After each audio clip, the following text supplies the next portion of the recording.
Pourquoi je doute toujours de moi, et comment en sortir?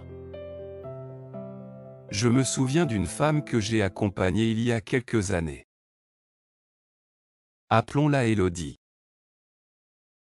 Quand elle est entrée dans mon cabinet, elle avait ce regard que je connais trop bien, un mélange de douceur et de lassitude. Elle m'a dit, je ne comprends pas, Xavier, j'ai tout pour être bien, mais j'ai l'impression que rien n'est jamais assez. Même quand je réussis, je me dis que j'ai juste eu de la chance.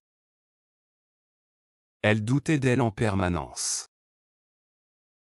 Et en l'écoutant, je savais qu'elle n'était pas seule. Des femmes comme elle, j'en rencontre souvent. Des femmes brillantes, sensibles, fortes, mais qui vivent avec cette impression d'être en décalage avec ce qu'elles valent vraiment. Le doute de soi, ce n'est pas une faiblesse. C'est une fatigue. La fatigue d'avoir porté trop longtemps des attentes, des jugements, des comparaisons. C'est cette solitude intérieure qu'on ressent même quand tout semble aller bien. Et beaucoup de femmes connaissent ce sentiment-là, cette solitude au féminin. Celle d'être toujours entre deux mondes, celle qu'on est, et celle qu'on croit devoir être pour être aimé. Quand on vit avec ce doute, on se réveille souvent le matin avec cette petite voix dans la tête. Une voix qui murmure, tu n'y arriveras pas.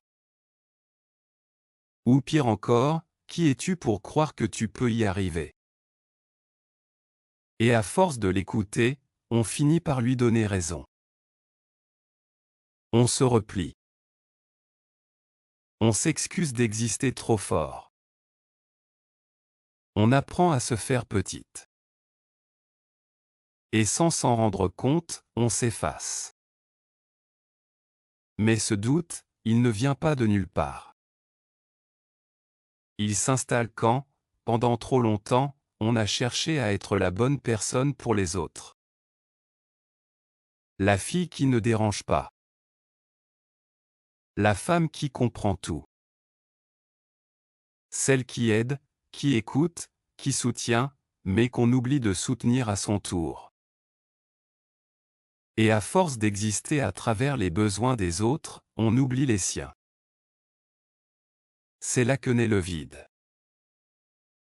Un vide qu'on comble comme on peut, avec le travail, la performance, les apparences, parfois même avec des relations où l'on espère qu'enfin quelqu'un nous dira qu'on est lassé. Mais personne ne peut te donner ce que tu ne t'accordes pas. La validation qu'on attend des autres, c'est souvent celle qu'on n'a jamais apprise à se donner. Et la vraie guérison commence quand tu cesses de chercher à l'extérieur ce que ton cœur réclame à l'intérieur. Quand Élodie a compris ça, quelque chose a bougé. Elle m'a regardé et m'a dit, « Donc ce n'est pas que je suis faible ?» Je lui ai répondu, « Non. Tu es juste fatiguée d'avoir toujours voulu être parfaite. » Parce que derrière le doute, il y a souvent une femme qui s'est épuisée à prouver sa valeur.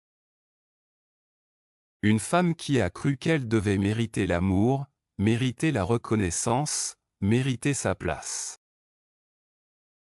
Alors qu'en réalité, elle l'avait déjà.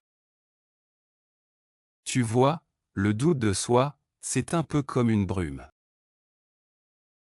Il t'empêche de voir ton paysage, mais il ne l'a pas effacé. Ta valeur, elle est toujours là. Ton intelligence, ton intuition, ton courage, tout ça existe encore, même si tu ne le ressens plus. Il faut juste retrouver la lumière pour percer la brume. Et cette lumière, elle ne vient pas d'un grand déclic. Elle vient d'un retour vers soi. D'un moment de silence où tu te dis enfin, stop. Stop à la comparaison. Stop à la culpabilité. Stop à cette course sans fin. Parce que le doute n'a pas besoin de disparaître pour que tu avances. Tu peux marcher avec lui. Mais il doit cesser de diriger ta vie. Pour ça, il y a une étape essentielle, celle de la réconciliation avec toi-même. Tu ne peux pas retrouver confiance en toi si tu continues de te parler comme ton pire critique. Tu dois réapprendre à te parler comme tu parlerais à quelqu'un que tu aimes. Pas en te flattant, mais en te soutenant. En disant « Ok, j'ai peur. Ok, je doute. Mais j'avance quand même. » C'est ça, le vrai courage. Ce n'est pas de ne plus avoir peur. C'est d'agir malgré elle. La solitude, paradoxalement, peut devenir ton allié. Parce qu'elle te donne cet espace pour te retrouver. C'est souvent quand le bruit du monde s'éteint que la vérité apparaît. Ce silence, c'est là que tu entends enfin ta propre voix. Pas celle qu'on t'a imposée. La tienne. Celle qui dit « Tu es déjà assez. Tu n'as rien à prouver. » Je sais que c'est difficile de s'aimer dans un monde qui passe son temps à te dire que tu n'es pas assez. Pas assez belle, pas assez mince, pas assez jeune, pas assez performante.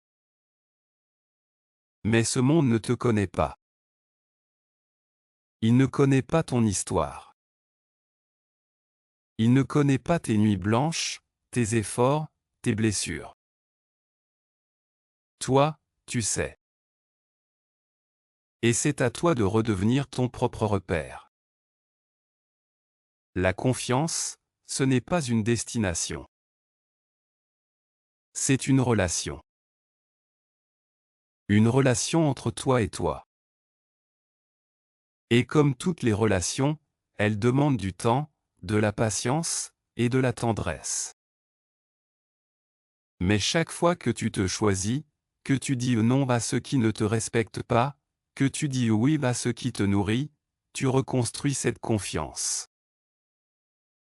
Pas à pas. Et puis, il y a une vérité que j'aimerais que tu gardes. Tu n'as pas besoin d'être certaine pour être légitime. Tu n'as pas besoin de tout comprendre pour avancer. Tu as juste besoin d'oser être présente à toi-même. C'est dans cette présence que le doute perd de sa force. Élodie, un jour, m'a dit « J'ai encore peur, mais je sens que je me retrouve. » Et c'est là que j'ai su qu'elle avait franchi le vrai cap. Elle n'attendait plus d'être parfaite pour s'aimer. Elle avait compris que la confiance ne se trouve pas dans les réponses, mais dans la capacité à continuer même quand on ne les a pas encore. Alors si toi aussi, tu doutes, rappelle-toi. Ce n'est pas un signe de faiblesse. C'est une invitation. Une invitation à revenir à la source de ton propre regard. Ce moment où tu cesses de te juger pour apprendre à te comprendre. Ce moment où tu réalises que la seule personne que tu dois convaincre, c'est toi. Et le jour où tu cesseras de demander la permission d'être toi, le doute perdra enfin son pouvoir. Tu verras que tu n'as jamais manqué de force. Tu avais juste oublié que tu en avais. Et cette force, elle est là, maintenant, à l'intérieur de toi. Prête à reprendre sa place. Si ces mots résonnent en toi, si tu sens que quelque chose bouge, je t'invite à ne pas les laisser passer. Parce que ce n'est pas un hasard si tu écoutes ça aujourd'hui. C'est ton cœur qui te dit qu'il est temps. Temps de reprendre confiance. Temps de t'aimer pour de vrai. Temps d'arrêter de douter de ta lumière. Et si tu souhaites aller plus loin dans ce voyage intérieur? Si tu veux comprendre ce qui t'empêche encore d'être pleinement toi, je t'invite à me retrouver à travers le lien dans la description. On prendra le temps, ensemble, d'explorer, d'apaiser, de remettre de la clarté. Et surtout, de t'aider à retrouver cette sérénité qui t'appartient déjà. Parce que le vrai travail n'est pas de devenir quelqu'un d'autre, mais de redevenir toi-même, pleinement. Et ça, c'est le plus beau voyage que tu puisses faire. À bientôt. Xavier Alexandre.